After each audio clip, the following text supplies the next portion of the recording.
Hello everyone, this is part 15 of What If Naruto was in Anbu at 6, and I hope you guys enjoy this video and to like, to subscribe, to share, and check out the playlist, to see more comment down below. Now let's start the intro. They call me a god. They call me a god. They call me a god. Join my membership, the perks are great. It's in the description. The air left Shikamaru's stomach as a kick S against him, which was followed shortly by another to his face, sending him S against the cold stone of the wall. What did that guy have for bones? Rock. Nah, that wasn't nearly hard enough. Steel maybe. Shikamaru. He heard Ino yell out to him. Looking back to her, he saw their opponent appear behind her, a fist already formed and headed for her face. She managed to sense him at the last second, ducking under the punch and spinning around with a kunai in her hand as she took a swipe at him. Lee, however, was far faster, both physically and in his reflexes. Lifting his left foot up, he S it against her forearm, causing her to drop the blade with the sharp pain. The taijutsu user then leapt up and delivered a spin kick across her face with his right leg, making her roll with the sheer force of the kick. Shikamaru pushed down the urge to go to Ino as she recovered from the brutal-looking kick and formed his shadow again, extending the tendril, hoping to catch the taijutsu specialist by surprise. As the black sliver approached, however, Lee, and subsequently his shadow vanished from Shikamaru's line of sight. He felt a minor wind blow against his cheek, which was the only warning he received before a fist decked him right across the jaw, sending him rolling towards Ino, landing at her side in a heap. Shikamaru. She growled out. This isn't really going well. No S. He shot back as he picked himself up and rubbed his now bruising jaw. He opened and closed his mouth a couple of times as he looked back to Lee, who stood in his fighting stance, the white clothing a stark contrast to the dull gray, light green and black of the ninja around them. The cogs in Shikamaru's mind slowly turned as he began to come up with a plan. Finally, after a few seconds, his mind came up with something. Ino. He spoke, not taking his eyes off of Lee. I may have a way to beat M. Just follow my lead. Ino nodded, knowing better than to argue with Shikamaru. He was smarter than her after all, she begrudgingly admitted. So it was quite a surprise when, instead of trying to attack what was obviously a taijutsu master from a distance, he instead rushed him, apparently intent on fighting high on his own terms. Wait a minute, Shikamaru. She yelled after him before she followed. Toshiro screamed as he was bodily thrown a good 20 feet by his opponent, the nearby stone bench he was thrown onto as he landed. Oh! He groaned as he slowly rolled over to push himself up. Getting to his knees, he spared a glance at the giant of a man now making his way towards him. The young Kirinin took a deep breath before he lifted himself completely. His axes were on the floor, behind Chuji. They had fallen out of his grip when he was thrown. He had to get them back, seeing as how much of his fighting style and complemental jutsu revolved around those axes, each imbued with special seals to allow him to absorb and channel chakra better than normal blades, thus facilitating the process. If he didn't get those back, well, he'd might as well be fighting with one hand behind his back. As Chuji approached, Toshiro settled himself in his fighting stance. Ducking under Chuji's fist, he tried to counter with an upwards punch into the man's stomach, only for the loud ringing sound of metal to reach his ears as his fist met the armor under Chuji's clothes. Biting back another painful grunt, he tried to punch Chuji in the face, only for Chuji to catch his fist in one hand, and deliver his own punch with the other. Toshiro tried to block, but with Chuji's super strength it didn't do much good, and he was still S against the side of a nearby building. His vision swam, and for a moment he couldn't really remember where he was or how he got there. But soon the disorientation passed and he managed to recall everything. So it was no surprise that the moment he noticed Chuji was near his fallen form, he lashed out, moving to kick his feet out from under him, only for his shin to meet with even more metal plating, and an unyielding hunk of flesh. Grabbing him by his face, Chuji lifted Toshiro up with a single arm and began repeatedly S him against the building until the wall itself collapsed. When he released the Kiri Ninja, and he simply crumpled to the ground, Chuji was only mildly surprised to see him collapse into a water puddle. As his ears picked up footsteps behind him, he spun around in time to block Toshiro's two axes with his armored forearm. Toshiro smirked and a water dragon, of relatively small size, exploded from the building behind Chuji, being formed from the water in the building's plumbing. Chuji snapped his attention back but wasn't fast enough to move out of the way as the water dragon crashed over him. Strangely though, it caused no pain, and barely even budged him from his spot. Chuji was about to disregard this as simply his opponent being weak when he noticed two things. 1. The water wasn't dripping off of him as it normally should, it was actually much slower, a scant few drops every 5 to 10 seconds, and when one is thoroughly soaked that is very odd. And the second thing he noticed was Tushiro's smirk. Soon the reason why he was smirking became apparent as lightning began to form over his axes. Chuji's eyes widened and he kicked the Kiri ninja off him before he leapt back to a relatively safe distance. Soon however Tushiro was on him again, his axes arching through the air as he swung, lightning trailing behind it.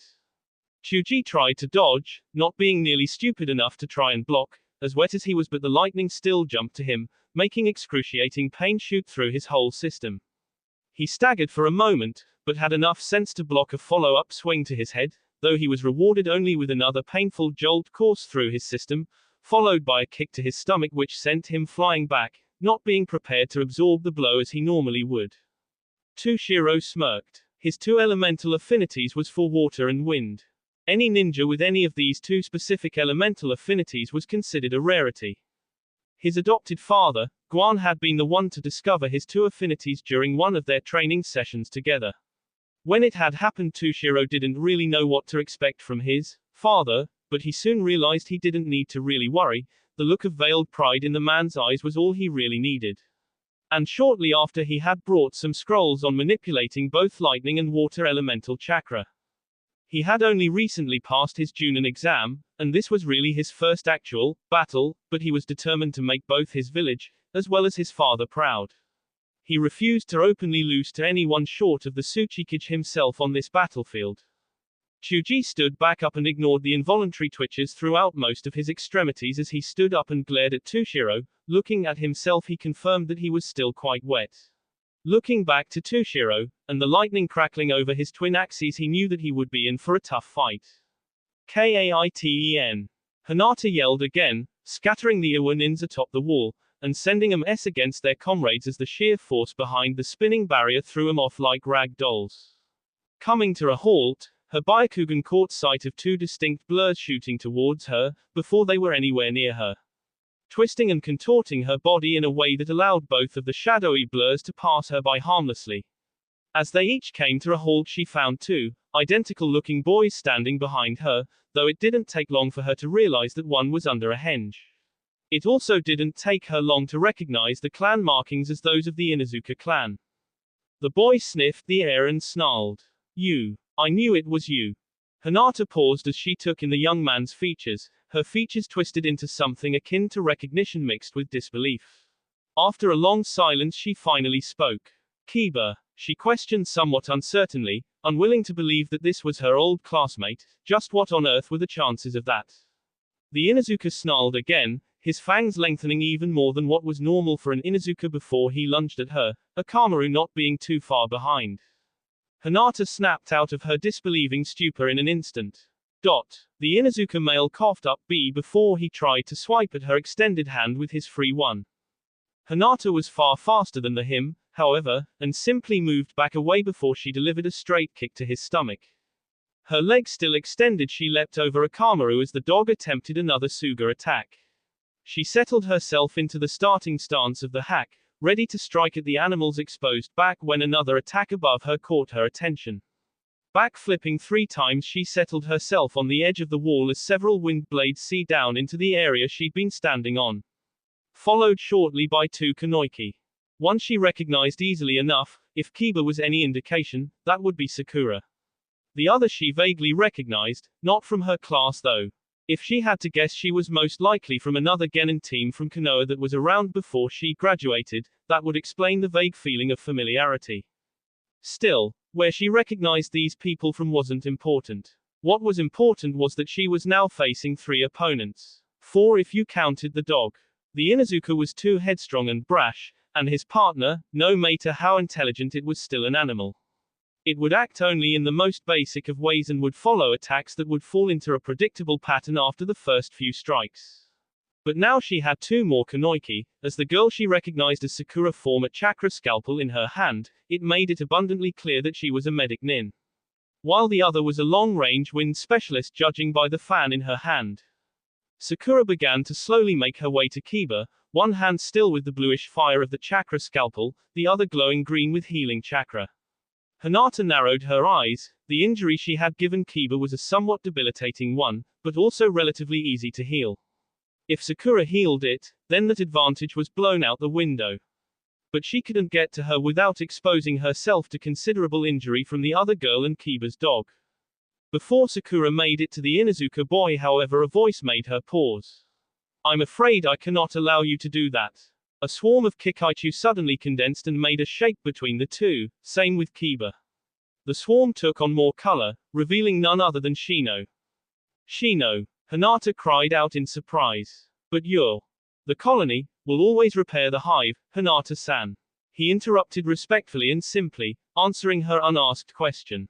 Temari didn't take her eyes off Hinata as she settled herself between the Hyuga head and the Aburame head.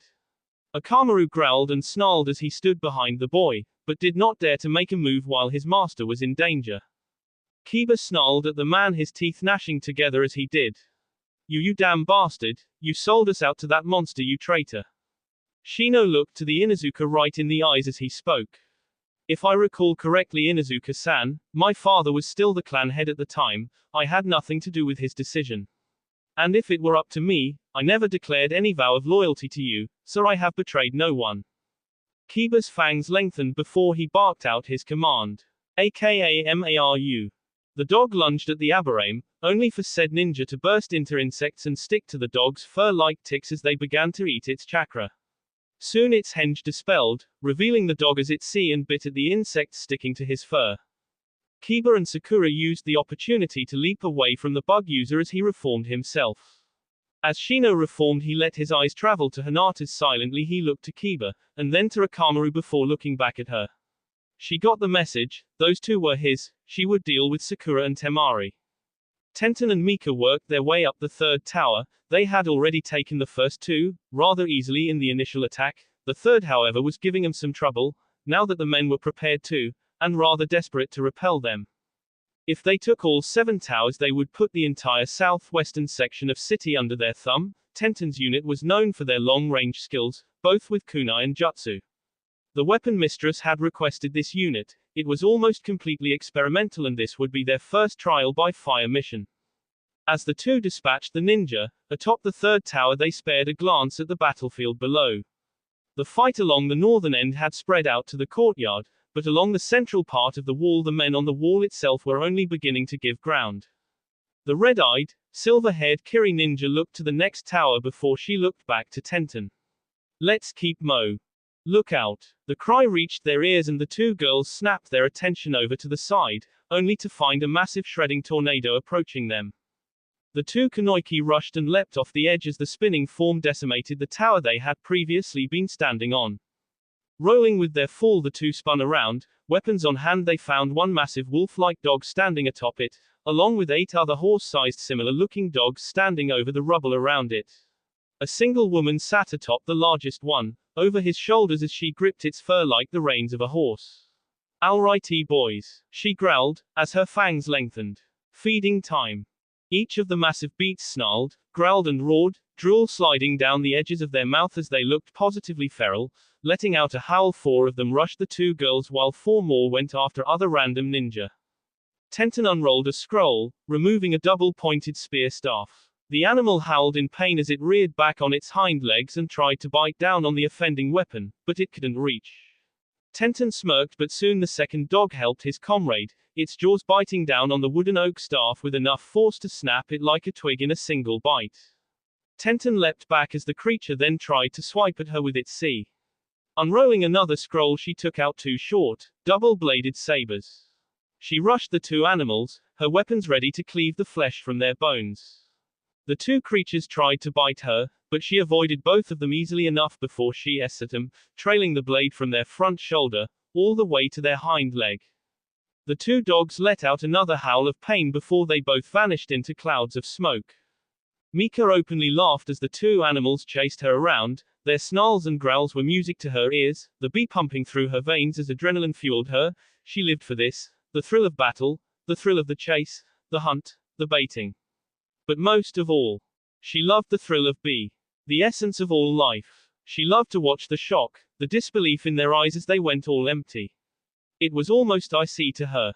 Her silver hair was now matted down to her forehead, red with bee, her eyes shining with malice and barely restrained sanity as she looked to the second creature, watching how it cringed at the sight of her.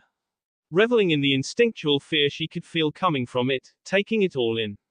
Her smile was slow and deliberate, her eyes opening to take in the beast's form before she vanished from its sight. Hannah watched as the two girls finished off her summons. While those summons were not incredibly strong, the fact that they were able to do it so quickly was a testament to their skill. Tapping her mount on the side twice with her leg, the creature adjusted its position to look down on the two Konoha Kanoiki. Alright then girls, looks like I'm gonna have to deal with you myself. She spoke smirking as the two took their fighting stances. It had been a long time, hopefully her place on the council hadn't gotten her too rusty. Ha ha, come on, is that all that you two, legends, got? Yoshihiro spoke mockingly as he blocked one of Guan's strikes, though it was with some visible effort. The older man pushed the swordsman off of him before he rolled to the side to avoid Kakashi's kunai-s. Guan recovered quickly and rushed the Tsuchikage again. Yoshihiro got to his knees and flung the massive warhammer he wielded like a simple hand axe towards the swordsman. Guan, caught off guard by the unexpected movement, instinctively tried to bat the massive weapon aside, but the success was merely a partial one. The weapon had managed to knock him onto his back by the sheer size and weight. Yoshihiro then got to his feet, looking to Kakashi as the man completed his hand seals. Kaiten, Kayu Enden. The Sharingan wielder cried out before he blew out a massive fire dragon towards the Tsuchikage. Doten, Hari no Tate, Yoshihiro spoke calmly, forming his own hand seals, before earth began forming around his arm in a rough circle. Hiding behind it, the sheer heat of the flames licked his skin but did no damage. When the attack S down, he had a scant warning before Kakashi S threw his shield, with a chakra enforced kick, connecting with the older man's C, sending him rolling backwards from the impact. Yoshihiro got to his feet and began blocking a rapid series of more punches and kicks from his opponent. Kakashi was faster than him for certain, but Yoshihiro was much more physically built than he was and was able to absorb most of the blows that got trough with minimal effort. Yoshihiro was also patient, knowing that a little pain now for you can sometimes mean a lot more pain for your opponent later. Kakashi would soon get overconfident, thinking that because he hadn't tried to counter-attack once that he simply couldn't, and that would lead to a more sloppy defense. Add to that the legendary copy ninja hadn't even had the decency to remove his eye patch well. Yoshihiro felt somewhat obligated to show that even though he was old he could still keep up with the younguns pretty damn well. Finally he found a single glaring opening in the Sharingan wielder's attacks, and before Kakashi could react delivered a powerful punch right to the man's solar plexus. Kakashi gasped as the air forcefully left his lungs. Still, Yoshihiro had to give the man some credit. That hit would have anyone else coughing up B with the air. Kakashi had seen the counter at the last minute and managed to shift his body a bit better to absorb the blow with more ease. Coughing and gasping for air, Kakashi barely managed to raise his arm to block an elbow to his face, though it didn't do him much good as Yoshihiro's sheer size and weight broke through his guard and S against his face anyway. Yoshihiro didn't have a moment to spare, however, as he looked back to Guan, who had recovered from his throw and was now ready to S at him with that cleaver he called a sword. Looking back to his hammer, he extended 2 chakra strings and latched onto it before yanking it towards him. Guan sensed the movement behind him and rolled forward in time to avoid the hammer, which flew over his head. He didn't pause in his run, however, and continued undeterred. Dragging his blade behind him, he swung in an upwards motion, only for the sound of metal against metal to reach their ears as Yoshihiro blocked the strike, shifting it so it passed over his head before he took a swing at Guan's legs. The swordsman leapt over it, coming back with another downward strike, using the added force of his jump. Yoshihiro stepped to the side, watching as the blade cracked and snapped the floorboards with its sheer weight. Guan tried to swing at his face, only for the Tsuchikage to simply lean back and block the next swing with his hammer. The sound of 1,000 birds reached their ears. Yoshihiro snapped his head back to look at Kakashi as the man rushed him, lightning trailing behind his hand, leaving a deep jagged trench as he moved. the Sharingan, now exposed, spinning wildly. The Tsuchikage moved with speed the two Junins didn't think him capable of. The two Junin in question suddenly appeared from below and above him, Kakashi exploding from the ground below, behind him while Guan appeared above him. Well now. The two Junin looked to a slightly panting Yoshihiro as he leaned against his hammer along the other end of the room. You two aren't half bad. He complimented. The two Junin straightened and looked to the Tsuchikage. Well, as you said we are, legends. Kakashi accented as he took out two more kunai. Indeed. Guan spoke up next. Today, Yoshihiro Shimazu, is the day you end. The Tsuchikage chuckled softly at that. Yeah, you two kids are strong, you definitely have a good chance of beating me, even with my special techniques. Let's see if I'm right, shall we? He questioned, smirking. Kakashi and Guan tensed as something that looked like steam began hissing up from the man's skin, and it turned a deep reddish color, as if he'd gotten a bad sunburn, and his eyes dilated slightly, becoming unfocused before they came back into focus, glowing an eerie green color, similar to his natural eye color. Hey, it's been a long time since I've had to use this technique. Let's see if you can figure out how to break out of it before I s your skulls in. The two Junins tensed as Shimazu's chakra flared. As Yoshihiro's chakra flared, Kakashi and Guan didn't know what had actually happened, but the next thing they both knew, this indescribable pressure, a seething raw fear gripped them. They struggled to breathe as cold sweat trickled down their foreheads. Kakashi felt his legs go weak and he actually had to kneel to avoid falling on his ass. His vision swam for a moment, and if it wasn't for his Sharingan he wasn't sure if he would have recovered as quickly. Guan himself was leaning heavily against his sword in order to keep himself upright. The two stared back to Yoshihiro, whose red skin and eerie glowing eyes increased the crushing feeling around them. The steam coming off the older man made it seem like he was being cooked, but the taunting, smug smirk of his still remained firmly plastered on his face. This, kids, he chuckled, is my special technique. You like it? He questioned mockingly. Kakashi's Sharingan eye slowly started to spin, as he realized this was some kind of genjutsu, but to his shock and no small amount of increasing horror, he couldn't dispel it. Yoshihiro saw Kakashi's distress and laughed openly at the copy ninja. Don't even try that Sharingan of yours, Hataki. It's impossible to break out this thing with cheap tricks. How? That shouldn't be possible. Kakashi gasped out, struggling to push down his fear enough to get to his feet. Yoshihiro gave what sounded like a cross between a snort and a chuckle as he shook his head. You kids, always trying to go over the top. If it's not a newer, flashier technique, it's a fancy eye technique that blows up a city block, never sticking to the basics. The older man sighed and shook his head. Come on now, you're two Junin. What do you know of that has similar effects as this genjutsu? Guan thought for a moment before he looked to Yoshihiro, his eyes widening in disbelief. No. That's not possible. No one has this much K intent, not even Naruto-sama. Yoshihiro smirked. Hey, judging by the sound of your voice, you must certainly hold that Naruto kid in pretty high regard. Either that or you fear him plenty. Anyway, yes kiddo, you are right. This is K intent. That's not possible. Kakashi rasped out, as he mentally counted off the several techniques for shrugging off K intent that he knew. So far, they had managed to get his legs to regain some of their strength, but not much else. Yoshihiro's smirk still remained firmly planted over his lips. The fact that you're struggling to breathe says differently, copycat. Kakashi glared at him, but Yoshihiro ignored it before he looked to Guan and then back to Kakashi. No matter what you believe, this K intent, just a lot more refined than what you're normally used to. He chuckled. You see, the Shimazu clan, my clan, were the very first to discover the subtle projection which is known as K intent. This was during the very early age of ninja and ninjutsu itself, so we tried to keep the technique a secret, thinking that we'd come up with something truly grand.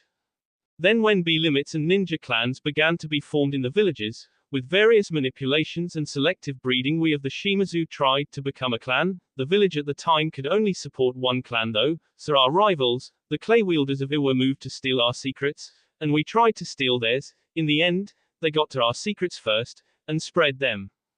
Showed our abilities to the members of their clans, so now they had both their clan techniques, as well as our own, so they managed to secure their place as the main Iwa clan. Eventually, K-intent, as it is now known far and widespread to all other countries, not being guarded very well by the clay wielders. And so our clan faded into the background. But many of our clan members still sought to secure their place as a clan, so many of our clan heads and their heirs continually tried to refine and expand K-intent. Because we were the ones that discovered it, we knew some more specifics on how it's formed and how it affects the targets.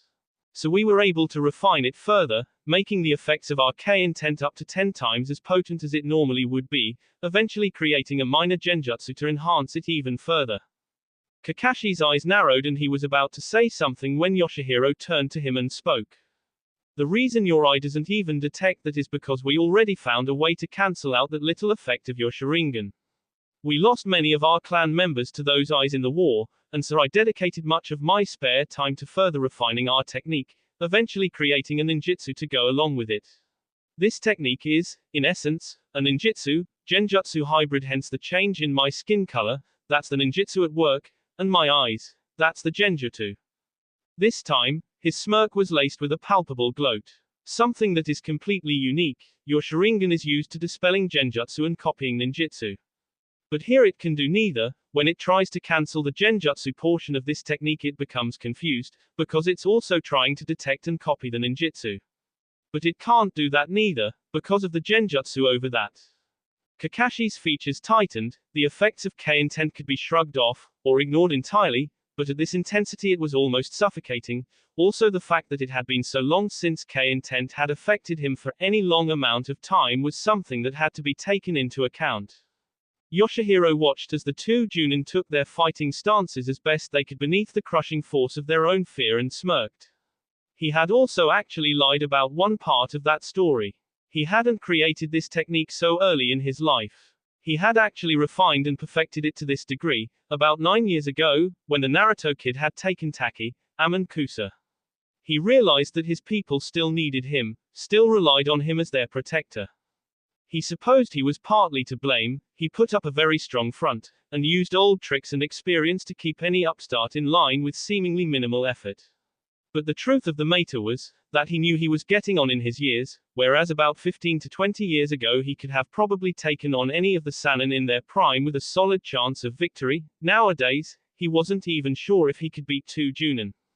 He was getting slower, his bones becoming more fragile, his joints losing cartilage, making it painful to move around too much, muscles losing their strength, reflexes dulling and other minor illnesses that were beginning to take their toll. For a close-range fighter like him, age was the worst enemy he could possibly face.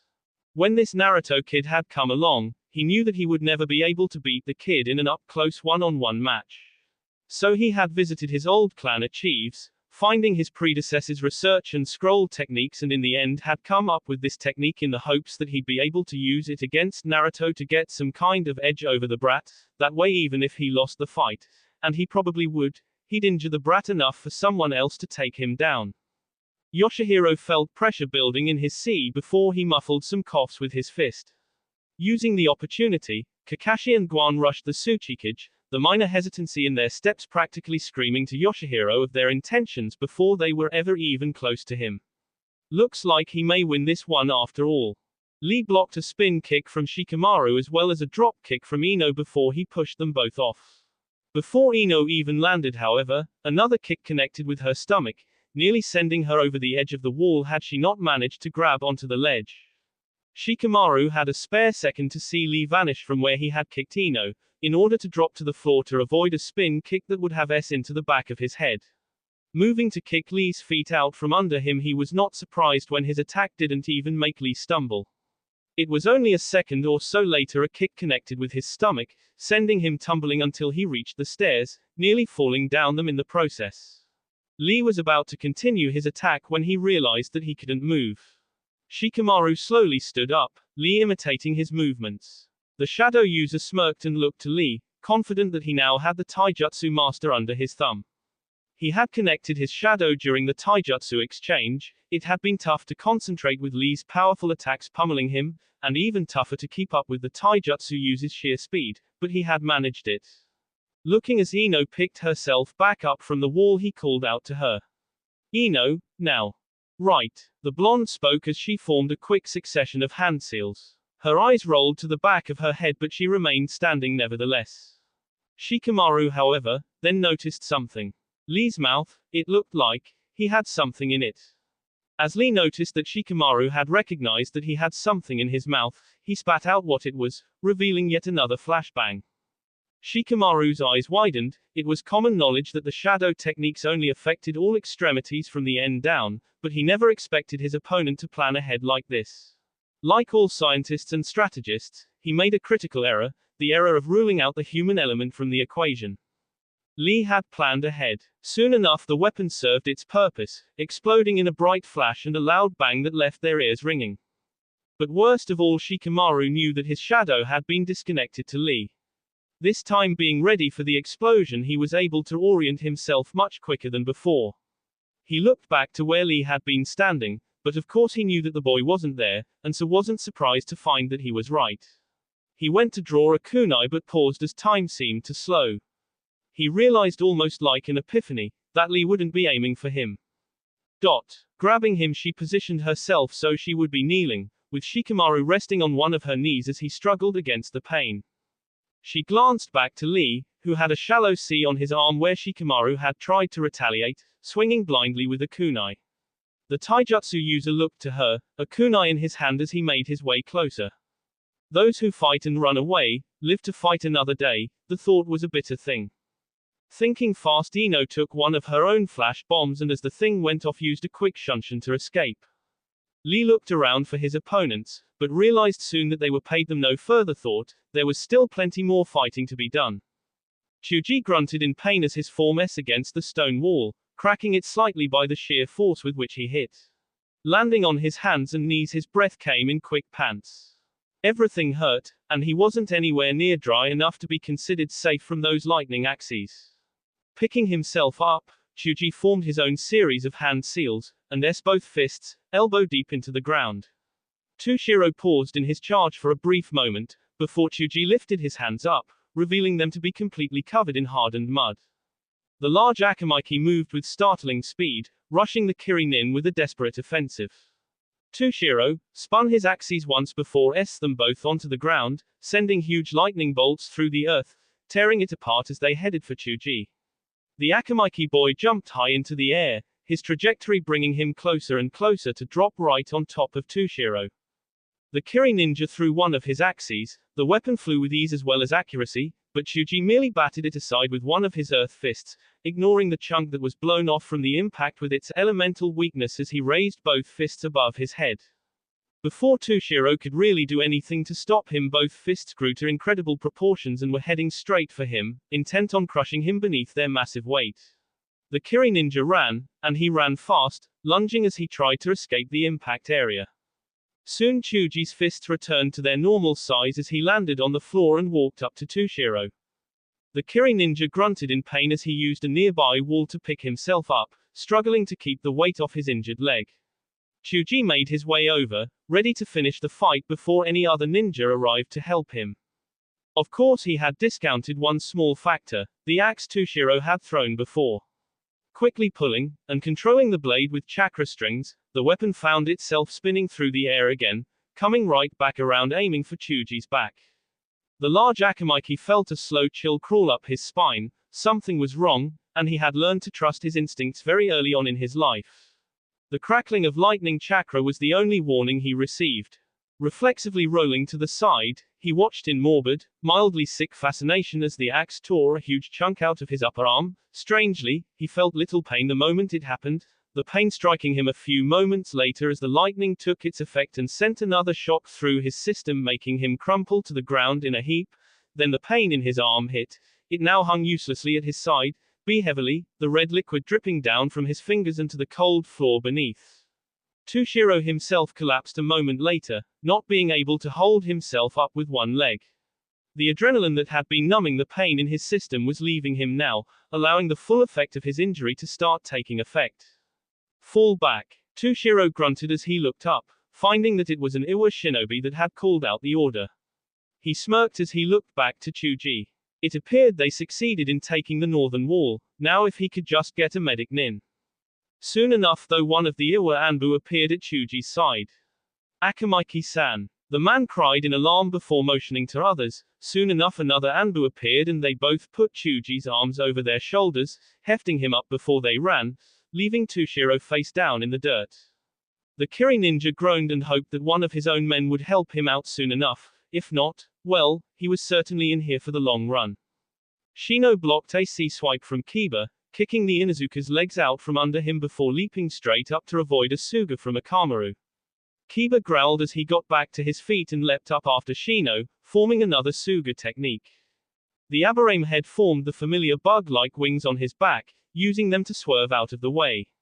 As Kiba came out of his technique, Shino threw a kunai, trusting Kiba's limited evasive ability in mid-air to carry the weapon to its target. Coming to the dog boy's aid, however, was Akamaru, shoving him out of the way with his own body weight. The Aburame boy judged the trajectory of their fall, launching yet another swarm of Kikaichu in the direction. Kiba snarled, getting to his feet, flexing his C once before he S at the air, lightning chakra escaping his fingertips, creating something of a static shield against the incoming swarm. Shino was unfazed. Kiba growled, his animalistic features making him look almost feral as he glared at the Aburame. Tell me, Shino, how does it feel to be licking that bastard's feet? Knowing that you sold us out just to be AS to him. I am no one's S Inuzuka-san. He replied levelly. However, I will say it is most preferable to be the right hand of the devil, than in his path. The Inuzuka boy growled before he spoke again. Right hand of the devil, my ass, I'm gonna show you what a real devil is. AKA Maru. He called to his partner before he threw the dog a soldier pill. The beast's fur turned bright red, its ears standing on end as its fangs lengthened. The dog leapt up before it started spinning. Shino held his hands up, becoming disgusted as urine sprayed over his form. And people said insects were unhygienic. As the dog landed, Kiba leapt up on top of him, formed a series of quick handseals before the two were enveloped in a cloud of smoke. Shino waited for it to clear. When it did, it revealed a three-headed wolf-like dog, its fur red like bee, its eyes shining and glowing an eerie yellow. The drool that escaped its three maws bubbled and hissed like acid. You like it? It's my own variant of my family's technique, much more powerful than the previous one. The head in the center growled out, its voice grating and bestial, not at all like Kiba's regular voice. Shino straightened his glasses on the bridge of his nose. An improvement over your usual self, I'm sure. A faint buzzing noise reached Kiba's ears, steadily growing louder and louder. Finally the buzzing was so loud regular individuals could hear it. What the lookout, was the only warning Kiba received before a huge swarm, locust-like Kikaichu flew up and over the wall, blocking out the sun with their numbers. This is one of my ultimate techniques, it summons all my hives of Kikaichu to my aid. Soon, you shall be nothing. They will devour you, in both chakra and body. Perhaps your bones shall remain. Perhaps not. The three-headed dog roared once in defiance and tried to bite at the Aburame, only for Shino again to disperse into Kikaichu and join the swarm flying above. Kiba growled as his legs tensed, the muscles coiling back before he leapt high into the air, his form spinning and shredding through any of the bugs caught in his path, ignoring the ones that latched onto his skin, stinging, biting and tearing his flesh as he spun through the air. Temari growled as she sent another series of wind blades at the Hyuga heiress. Only for the girl to see the attack with her Byakugan and avoid it entirely, continuing her headlong charge without even breaking her stride. The Wind Mistress snapped her massive fan shut before she used it as a makeshift shield to block Hinata's Yuukin strikes. Pushing the girl off before she took to the air again, launching another attack to keep the girl from following. Hinata backflipped several times to avoid the attack before spinning around and batting away Sakura's attempted strikes with chakra scalpels. The medic nin was fast, a tad bit faster than Hinata herself, but not enough to make any real difference. Finally Hinata latched onto Sakura's wrists, falling back before placing both legs on the pink-haired girl's stomach and throwing her back, over her. Sakura flipped in mid-air, landing on her feet before spinning around. Hinata watched as multiple chakra strings appeared from the girl's fingertips. Following them with her Byakugan, she watched as they attached themselves to numerous stones, bricks and other pieces of rubble around her. With a strong yank, Sakura pulled the stones together, heading towards Hinata. The Hyuga girl again started spinning. Kaiten. The spinning cyclone of chakra demolished all that came near it, turning the projectile weapons into little more than particle dust. As dome of chakra dissipated, Hinata caught sight of another shadow, above her. Snapping her head in said direction, the Hyuga girl barely managed to catch sight of Temari's silhouette as the glare of the sun partially blinded her before the girl swung her fan again, sending a wave of air pressure directly on top of the Hyuga girl, making her collapse onto her hands and knees. Seizing the opportunity, Sakura launched forward, a chakra scalpel formed in her hand as she moved to strike at Hinata's end. The Hyuga girl latched onto the other girl's wrist, again, deftly avoiding the invisible blade. Sakura responded by delivering another kick to the girl's midsection, which Hinata blocked, using the force of the kick to add to her momentum, leaping up and onto the roof of a nearby building, on Iwa's side of the wall, a tad higher than the wall itself. Ignoring the shattering tiles beneath her feet, Hinata straightened, watching as Temari launched several more wind blades at her. Drawing some kunai shuriken from her pouch, she threw them, well enough to avoid the numerous little wind blades and head straight for the wind mistress. Spinning her fan in front of her, Temari blocked them all with its sheer size and weight, before she launched a second volley of wind blades at the Hyuga clan head, which Hinata avoided. Taking up her stance, the Hyuga Kanoiki eyed the other two as they leapt over and landed on the rooftop she was on. They circled her slowly, inching along to each flank her. It would do little good considering she could see them regardless. She let them. Hinata. Sakura growled out, just tell me why. Why did you betray everyone to that monster? What could he have possibly offered you to do so? The Hyuga shook her head slowly. He didn't offer me anything, Sakura. I did what I had to do to save my sister and myself, from my father's tyranny. The losses you suffered were regrettable, but there was no way I could have avoided them. Quite frankly, it was between your lives, against the lives of me and my sister. I simply chose the obvious path. Sakura's eyes burned with a fury she hadn't long known. You heartless bee, do you have any idea what all of my friends, your friends, had to go through? Ino has been through hell. Kiba and his sister still can't look at a picture of their mother without tears coming to their eyes. Do you even have the slightest idea what you've put them through? Hinata closed her eyes and sighed. Like I said, it was a regrettable necessity, but if I hadn't done what I did, both my sister and myself would have had the branch family curse seal placed on us, and none of your parents would have done anything, or even cared to do anything to help us. I did what I had to do. Temari watched the exchange slowly. She wasn't sure what the branch family curse seal was, but she guessed it wasn't good. She could see both sides of the story, not having been truly involved in the events, but her loyalty was with her friends, not this stranger. Tenten and Mika each leapt away from each other, as the shredding mass of fur that was Hana's summon plowed through the area they had previously been standing on.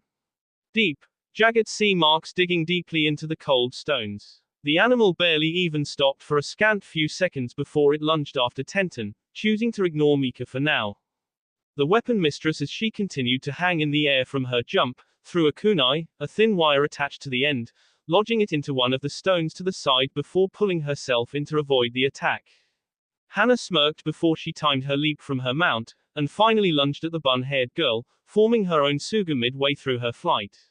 Tenten, caught off guard by the attack, wasn't able to do much else other than brace herself before the blow hit her full force, her against the stone floor, and into buttresses of the defensive wall.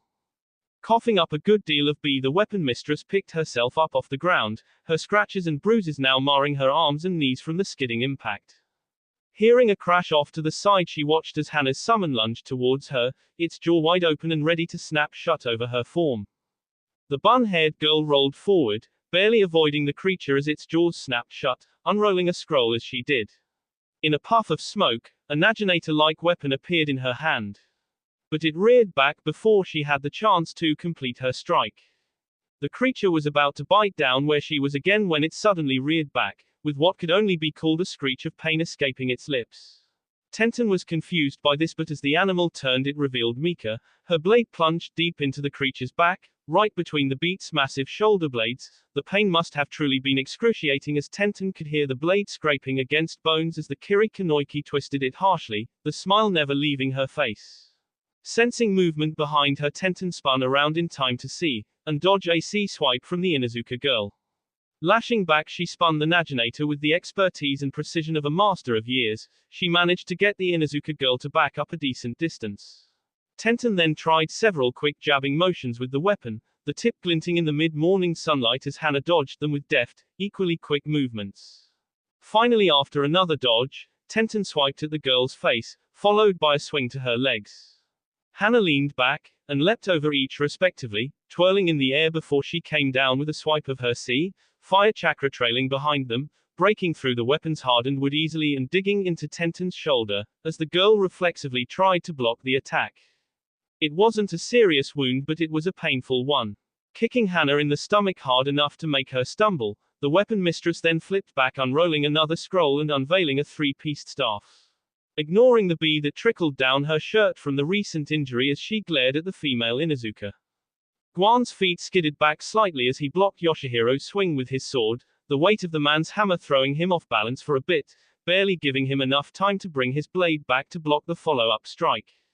He momentarily saw an opening in Yoshihiro's defense, but the K intent flared suddenly, just as he had seen it, making him hesitate, missing his opportunity, and leaving himself open in the process, allowing Yoshihiro to seize his own opening, punching the Kiri swordsman in the jaw, sending him tumbling to the floor before the Tsuchikage turned to face Kakashi. The silver-haired Junin ducked under the hammer aimed at his head before he tried to plunge a kunai into Yoshihiro's side, which was slightly exposed being that it was only covered by the leather straps of his armor.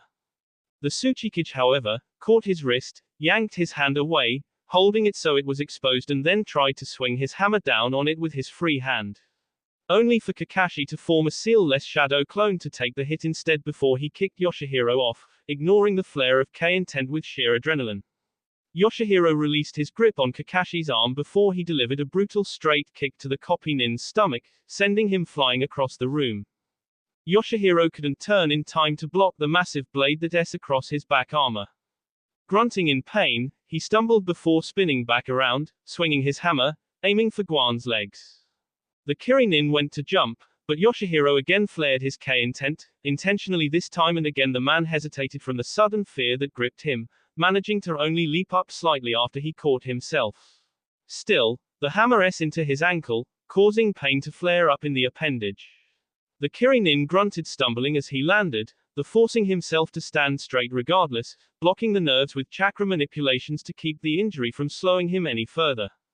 With a yell, Yoshihiro raised the hammer high above his head before bringing it down over Guan, or at least attempting to. The man had rolled to the side quickly enough to avoid the bludgeoning weapon.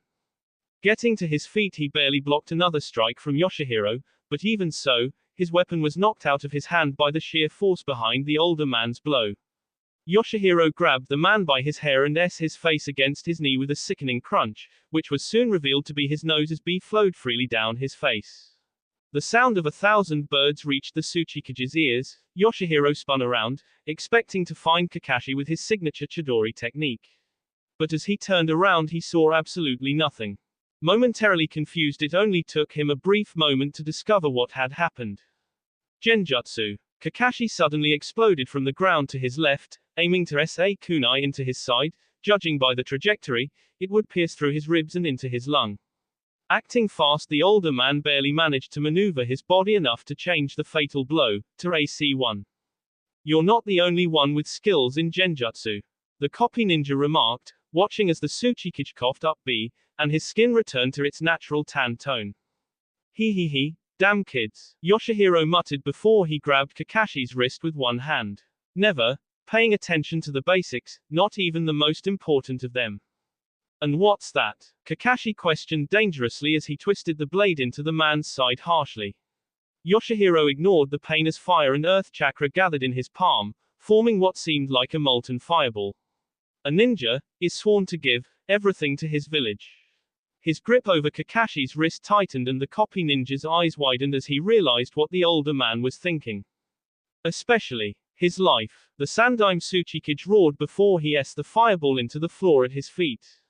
The battle outside was drawn to a sudden, dreaded pause as the force field covering the building that had been holding off all ninja from rushing to the place where they each knew their respective commanders to be was enveloped in a massive, fiery explosion. The shockwave of which knocked many off their feet and even made the wall itself shake from the intensity. As one, both armies rushed to the scene, each silently declaring a momentary ceasefire, desperate to learn the fate of their respective leaders. The sight that greeted them was disheartening to both sides. Two of Konoha's legends, Hitaki Kakashi and Tatsuoki Guan, were face down among the wooden debris, several third and second degree burns covering their exposed skin. Both unmoving. With Iwa, the sight of the beloved Sandaime Tsuchikage, a man that had been the one immovable mountain of strength and charisma above all others, was more see to them than any physical injury. Many hardened veterans felt tears beginning to form behind their eyes, which they desperately tried to hold back, but failed despite their efforts. Suddenly, a cough brought all of the ninja within earshot out of their respective stupors before leaping down, hoping that it was one of their leaders that had been the one to cough. Numerous cries of Yoshihiro-sama, Hitaki-san, and Master Guan see through the air as each of them rushed to the fallen warriors. Hinata broke through the crowd, activating her Byakugan, and watched that the chakra flow within the two Konoha Junin was still flowing. She sighed in relief. They were both unconscious. Looking to Yoshihiro, as several of his Anbu helped the man stand, hefting his arms over their shoulders, she was tempted to order the attack. But looking back at her own men, beaten and battered as they were, she held back, considering the pros and cons to her men's morale. If she declared an attack now, the Iwa Nin would fight back tooth and nail without a second thought to their own safety in order to save their beloved Sandaime. Her soldiers wouldn't fight as hard and would surely be pushed back. No, now was the time to hold back. They would be able to come back on another occasion, when the full vulnerability of their leader would sink into the Iwa ninja, making their morale plummet. That's enough fighting for today. Hinata spoke, her voice strong as she looked to the older man in the eye. Let both sides pull back for now. We don't attack you and you don't attack us. Yoshihiro chuckled dryly, ignoring the bee that dribbled down his lower lip as he slowly nodded. That sounds good to me, girl. Hinata watched as Kiba stepped forward, snarling before he was held back by his sister, lip-reading the older girl. She managed to see what she was saying rather easily. Let it go, now's not the time, little bro, just let it go. We'll have our chance to gut her before this is done. Slowly, tensely, both armies began dispersing, each eyeing the other warily. No cheers of victory were cried out that night. Later that night, Yoshihiro lay, injured on the cot of the temporary hospital, many of his trusted ninja all standing around him, the medic nins here, including that Tsuna girl Sakura, had done a remarkable job of patching him up. Oh sure, he could still feel the soreness, aches, dull and sharp pains. But the fact that he wasn't was certainly something to be grateful for. It was his armor. The heavy bulky piece of had actually saved him, absorbed much of the kinetic energy of the blast, and absorbing the subsequent impact. If it wasn't for that, he would have probably had much of his insides like goo and his ribs turning his lungs into Swiss cheese. He would imagine that Kakashi and Guan were not so lucky. They may have survived the blast, sure, but they would most likely never be in any real condition to fight as quickly as he would. In about 2 days he'd be back to his 70%, he estimated. The old man's thoughts were interrupted, however, as a cough, one of the many he had been suppressing, escaped his lips in his now weakened state, racking his form violently. Yoshihiro-sama. Many of the Junins called. Do you want us to call another of the medics? Waving their frantic cries of worry off, he grunted as his coughing finally ceased. Nah, cough, bring in those Tsuna nin, in here, eh? Right away, sir. One of the men spoke before he stood and walked out the door. A few moments later, each of the aforementioned Tsuna ninja was in the room with him. He looked him over once before he slowly began to clap. Each of the standing ninja looked at one another confused before they awaited his explanation.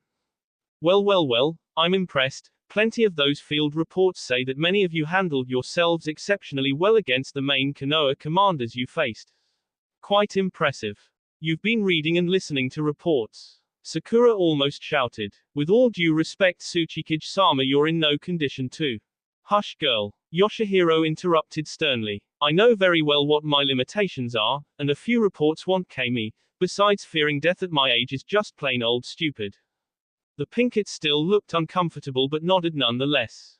Yoshihiro looked like he was about to say something else when an Iwa Chunin burst through the door. Yoshihiro-sama. A large ninja force from Iwa is approaching. What? Yoshihiro spoke startled, before he looked to Sakura. Girl, fetch me something I can use to stand with. You're going to. Now, child. Yoshihiro interrupted again, this time more firmly. He appreciated her concern, but goddamn it, he was 77 years old and no wet behind the ears medic from Sooner No Less was going to tell him what he could and could not do. Sakura bit back a curse before she stalked outside the door, grabbed the nearest cane and walked back in, handing it to the Tsuchikage.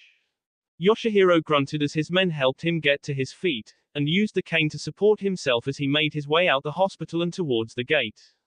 Finally, a few minutes and stumbles later, in which Sakura insisted he let her get him a wheelchair, the old man finally arrived at the gate. Only to come across the sight of his nephew. Toyohisa, Yoshihiro questioned. What are you doing here?